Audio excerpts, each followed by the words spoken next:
Hi, everybody, and welcome to Thirsty Thursdays. I'm your host, Nicole, and today we're just going to hop right into it because for those of you who are familiar with Zoo Boys, you know that Chevy's Promise was highly anticipated. And for those of you who are not familiar with the Zoo Boys, welcome to the Zoo Baby.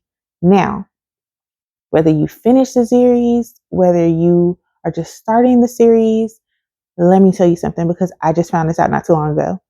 You should start with Parkside Cove. That is its own series by Tatiana, our lovely author. And it's going to give you some background as you go into Zoo Boys, but then it's also going to start to become important as we're introduced to another character in Zootopia, which is the book about Zeus, who is another zoo boy. And as we read through Chevy's Promise as we get to the end of that book. So please make sure you read that. I am going to go back and read Parkside Cove, do a review about that, and I'll also do a review about the other books that are part of the Zoo Boy series. Anywho, we're here for my June bug. I call him G Bug. Y'all know him as Chevy. So since y'all don't know my man like that, I'll just say Chevy so y'all understand what's going on.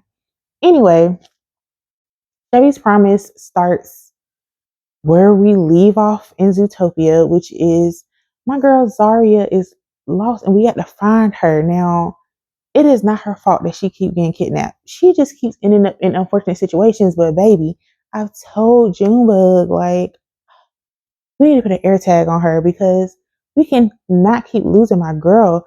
Anyway, don't fret. We find her. So after this, we finally are going to embark on this journey. As you read through Zoo Boys, each book kind of gives us breadcrumbs about a couple of things. We know Chevy didn't have the easiest life growing up. We know something's going on with him. We've heard about this journey. We know we want to get to see his mom, but we just get bits and pieces. And Chevy's Promise ties all of that together. So we get a great glimpse of how bad life was when he was younger. So Chevy was adopted when he was a baby, I believe. And we see his life chronicled. His adoptive father was terrible, but he didn't start out with him. He was originally under a woman's care, and she was also terrible to him. But that is where he met Harvey, who was like a sister to him.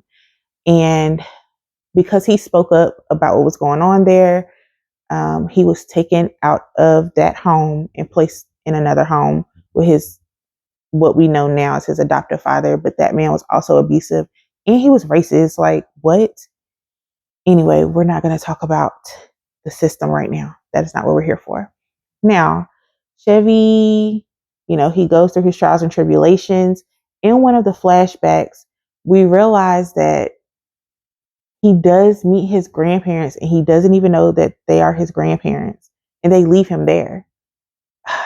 I'm not going to go into a baby, but I was like, wait a minute. When that was revealed, I was like, how could y'all leave him there? Anyway, as we go through this journey with Chevy, baby, we've been all over the map.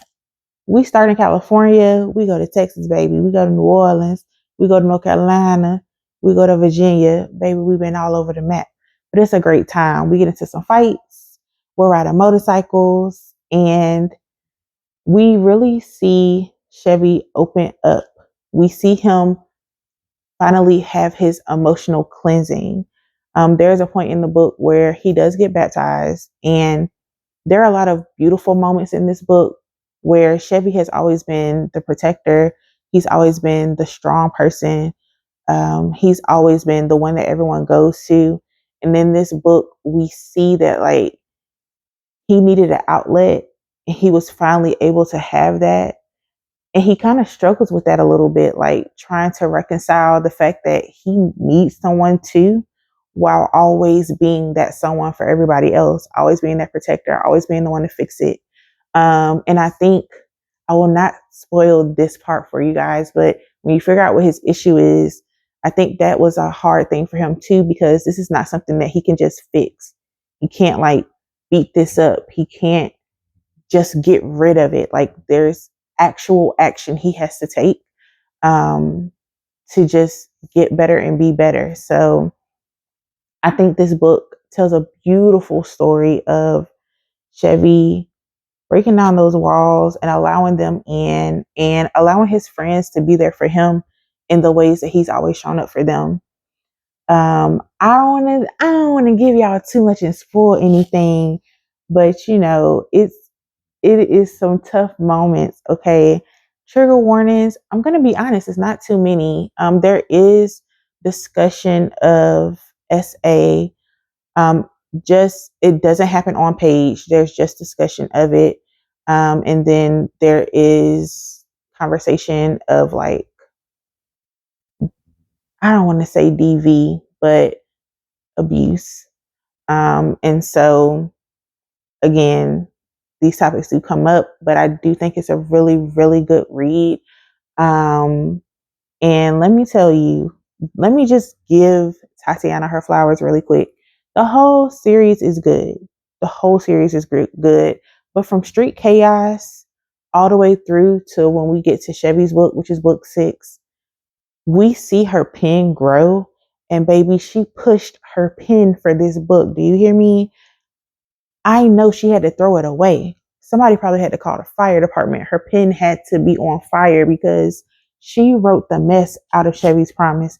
It is a beautiful book for him to be the man that he is. And I'm going to be honest, like, even when I first heard his name and read about his demeanor in the first book, Street Chaos, I was like, oh, this is a king. This is a man. This is a man, capital M, capital A, capital N.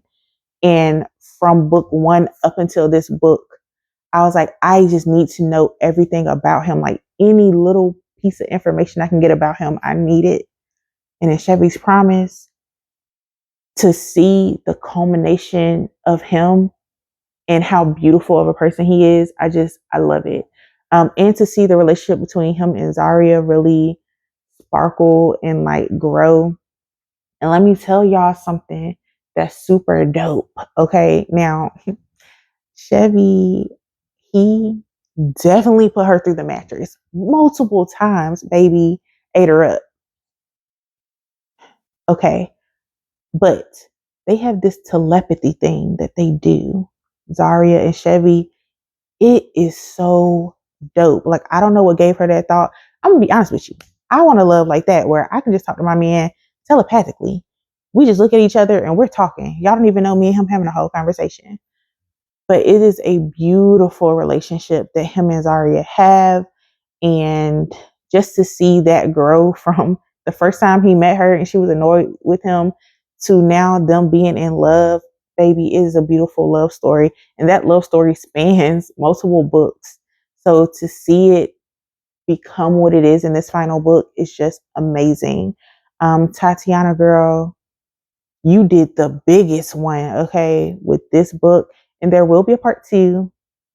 I cannot wait. I'm waiting patiently though. Let me tell y'all on a side note, stop harassing these authors, okay? They are writing the books as fast as they can. They're trying to edit and get them out to us. Wait a minute, okay? But anyway, Tatiana girl, you did an amazing job with this book. I wish I had some flowers, girl, I could give you. I can't wait for part 2. I'm so excited. And if y'all have not read Chevy's Promise yet, go and read it. As I said in my previous review, get on Kindle Unlimited. It is up there. You can read it right now. Like right now, as I'm saying this, go and download the book and start reading it. And get you a hard copy as well, because I'm about to get mine.